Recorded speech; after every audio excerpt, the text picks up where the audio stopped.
దేవుడిచ్చిన అవకాశం, నా ప్రియ తల్లి, నా ప్రియ తమ్ముడు, నా ప్రియ తండ్రి, my dear brothers and sisters, రాత్రి దేవుడితో మాట్లాడుతున్నాడు.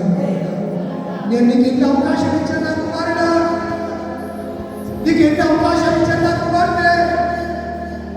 అవకాశాన్ని వాడుకోవాలి, సత్యం అవకాశం అయిపోయిన తర్వాత వచ్చి ఎడమ వైపు నిలబడితే నీకు ఇచ్చిన అవకాశం కదా.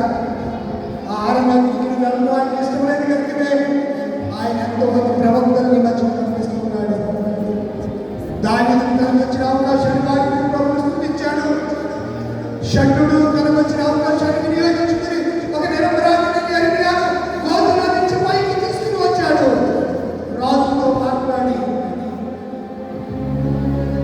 యేసు ప్రభు వారి దిగంబరిగా వచ్చినప్పుడు, రోగిగా వచ్చినప్పుడు, ఆకలిగా వచ్చినప్పుడు, వస్త్రహీనుడిగా వచ్చినప్పుడు, చెరసాలలో వేయబడినప్పుడు ఆయన వచ్చిన పరిస్థితిని పుస్తకంలో కానీ ధృవీకరించారు.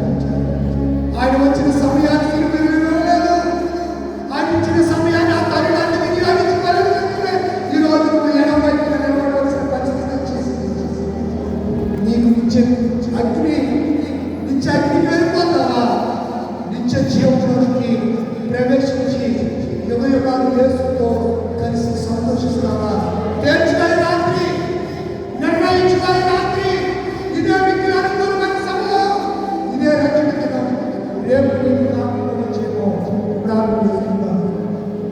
ఒక నిర్ణయం, ఒక తీర్మానం రండి. యేసయ్య చూస్తున్నాడు. నిశ్శబ్ద కోటలు ప్రారంభం చేశాడు. ప్రభువుని దర్శించే సమయం, నీ మనోనేత్రం వెలిగింపబడే సమయం, నీ ఆత్మను తట్టి లేపుకునే సమయం.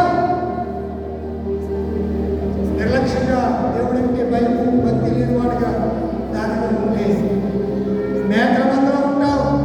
నీకు నిత్య అగ్నియే, అలాంటిలో ఏ డౌట్ లేదు. కానీ దేవుడు నరకానికి వెళ్ళకూడదని నీకు ఆపర్చునిటీ ఇచ్చాడు. రాత్రి తరుణాన్ని ఇచ్చాడు. సద్వినియోగం చేసుకో, సమయాన్ని వినియోగం చేసుకో, ఒక తీర్మానం చేసుకో. నీకోసం జ్ఞాపకం చేసుకోవాలి. పరిశుద్ధుడా ఈ 22వ రోజు ఈ ప్రసంగ రాత్రి తరుణమైన విషయం గురించి విచారం చేయడానికి దావీదు వాడు మనుషులు వారు ప్రభువా కుడివైపు ఉన్నటువంటి మనుషులు వాడుకున్నారు. తరుణాన్ని సమయంలో ఈ రాత్రి నాకు జీవిత సంవత్సరాలు చిన్నపిల్లలు ఎపిపాన్య గర్భగుడులు సంఖ్యలో ఉండి వాక్యం వింటారు. ఇంకా వారి వాక్యంలో ఈ రాత్రి వారిని దర్శించుకోవాల్సిన బలమైన తీర్మానం చేసుకుంటుగా తీర్మానం బలపరిచారు. గోడపడి నెల చుట్టారు. వారికి ప్రేమించినటువంటి ఇచ్చిన కుమార్తె జూలియా ప్రేమించినటువంటి సూర్యశెట్టి రాజు గారు, అలాగే సూర్యశెట్టి పౌరు గారు, వారి కుమారుడు సుధా వాడలు గొల్లాశ్వరి గారు, ఎక్కువ తగ్గించిన అబ్రహాం గారు, 5 మనవరాలు. అలాగే మార్గోడ్ ఫ్రాన్సిస్ గారు, దయమణి గారు, ఎల్సీ గ్లోరీ జోయల్ గోడపాటి మాధవ్ గారు, దయమణి తండ్రి గారు, పోతూరి దుర్గారావు గారు, సుమతి గారు, ఎలీషా కుమార్ ఏరియా, దేవుని సన్నిధిలో ఉన్నారు. 3 కుటుంబాలను వారిని దర్శించండి. ఈ రాత్రి 22వ రాత్రి సువార్తను ప్రకటించడానికి వారికి మీరు ఒక అవకాశం ఇచ్చారు. ఆపర్చునిటీ ఇచ్చారు.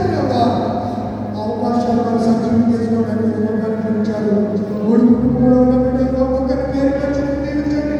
సంఘమంతా గోపులతో తండ్రి ఉన్నారు. కొంతమంది ఉన్నారు, కొంతమంది చాలా చిన్నగా ఉన్నారు. సమస్తాన్ని చూస్తున్న దేవుడు ఎవరేమో ఎవరు ప్రతి వారి నడకను పడకను ఆలోచనలు కూర్చుంటే లేచుంటే పడుకుంటే ఆలోచన దేవుడు సమస్తాన్ని గమనిస్తున్నాను. రాత్రి సన్నిధిలో కనబడుతున్న ఈ బిడ్డలందరినీ ఒక్కొక్కరిని దర్శించి ఆశీర్వదించండి. గుడికి బిడ్డలు దీవించండి. సంఘటనలు దీవించండి. 5 బిడ్డలందరినీ PCC గారు, సెక్రటరీ గారు సంరక్షిస్తూ ఆయన హాస్పిటల్ గాలి